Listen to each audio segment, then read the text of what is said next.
Someone should have made a good solution for the trillion different plugs. Would have been a great hackathon idea. Yeah, so I'll go ahead and introduce our team as we're setting up. My name's Danielle. This is Eden. She'll be doing most of the presentation. And our team is SmartCollar. We're designing a smart pet collar to help make some frictionless Internet of Things integration. So in the US, there is 65.1 million dog-owning households, each of them with different backgrounds and demographics, but all of them share the same common necessity to walk your dog at a consistent time. You know, dogs really kind of thrive off of that consistent scheduling, so it's really important to be able to monitor that kind of activity and have it at a really consistent schedule. It's gonna be really important if you have like a large household with a lot of people responsible for walking that dog. Making sure that you're not walking it twice or, not leaving it out for a long period of time. Also, if you have a pet sitter, people looking after your dog, it's really important to, be able to make sure that they're maintaining that schedule. And it can also be really important to kind of determine the amount of time that your pet has been outside of the house so they can, have a consistent schedule in that capacity as well. So our solution is going to be SmartCollar. This product can help optimize, your pet's walking schedule. It'll detect the pet's presence kind of inside versus outside of the house and keep a timer on that. It'll be able to inform you, when your pet has left the house and, the kind of schedule that you need to keep when, maintaining that time frame. The focus of the product is mostly on efficiency, scalability, and cost effectiveness, particularly with the hardware of it. That's, I think, the kind of main focus of it, and, that'll help create a accessible IoT ecosystem for a lot more wider range of users. Thank you. So for the SmartCollar design, we used a Raspberry Pi microcontroller in Bluetooth low energy mode. The advantage of using Bluetooth low energy mode is that it's extremely battery efficient, so these things could last for months at a time without having to have a battery replaced.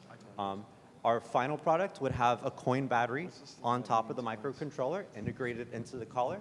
Right now, we just have it plugged into a USB, into a power bank. This microcontroller will connect with a household application, a household device that will record the data of when it's connected and when it's around the household. So it can detect whenever the SmartCollar leaves the household in the configured Bluetooth range by setting the Bluetooth power on the low energy mode. All this data is put into a database, a MySQL database, that we can do real-time analytics, like the average length of the walk you do, the time of day, statistics like that. It's put into a web page interface, which the web page is hosted on the laptop that didn't plug in, of course. But the web page has a front page, has some analytics that shows. This is one of the SmartCollars active right now. If I unplug it, there's about a 2-minute lag, and then it shows on this cool table on our website that's on the computer that's not plugged in. But the joys of hackathons. So yeah. Awesome. So a really big focus for the product was on the kind of marketability, especially with the kind of hardware that we were using, the Raspberry Pi Pico as well as the Bluetooth low energy, creates a product that from a hardware perspective, is a lot easier to produce at scale and maintain a reasonable price range for that. So the size of the pet wearable market as of 2021 was projected at 2.4 billion, and it's going to grow, or projected to grow by 2030 at 6.83 billion. So there's definitely a lot of range for growth there. And of course, while there are a lot of other products that can also help monitor your pet's schedule and track that kind of stuff, the kind of low-cost hardware that we're using for this device allows that to be much larger scale, or produced at a much larger scale, and can be a lot more cost-effective for individuals that might have a lot of pets in their household. So, yeah. All right. Thank you so much. Thanks, y'all. We'll hand it over to the judges now. So a lot of pet owners already use Apple AirTag and put automations on their phone, setting up zones and proximities and things. How would this be an advantage over AirTag, which is a reliable, tested technology? So the thing we went for with using the microcontroller is it could be produced at a much cheaper cost. So we're going for the cost angle because it's a cheaper piece of hardware that's using a lower tech solution than something that's as fancy as an air collar. It could be at a different market segment of a cheaper item. And it would be scalable easily, and they would all integrate into the same system. Thank you. And privacy, because Apple collects all your stuff.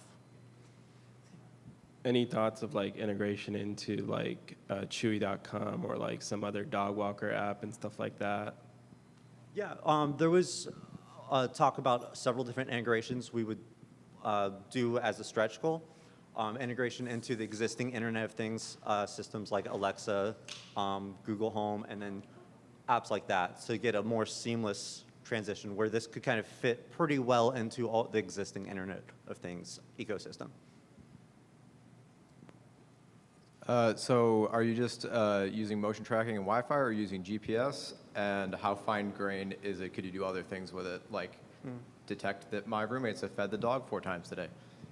So we're using Bluetooth, actually. It's a Bluetooth and a Bluetooth low energy mode. The advantage of that is it's extremely energy efficient, and you can configure the Bluetooth strength to reflect the distance in your home. Like how big your home is, you can configure the strength to be stronger or weaker, and then once the pet leaves that area where it can no longer connect to the home device, then it registers as being out of the household. So it proxies through the phone? Yes. Okay, got it. Through right now we're proxying it through a Raspberry Pi device, but that could also be your Alexa Home device or Google, whatever the Google one is. I forgot to ask during their market research, what's unique about your product? What we really went for is the cost angle of doing something that could be done at a cheaper cost. All right.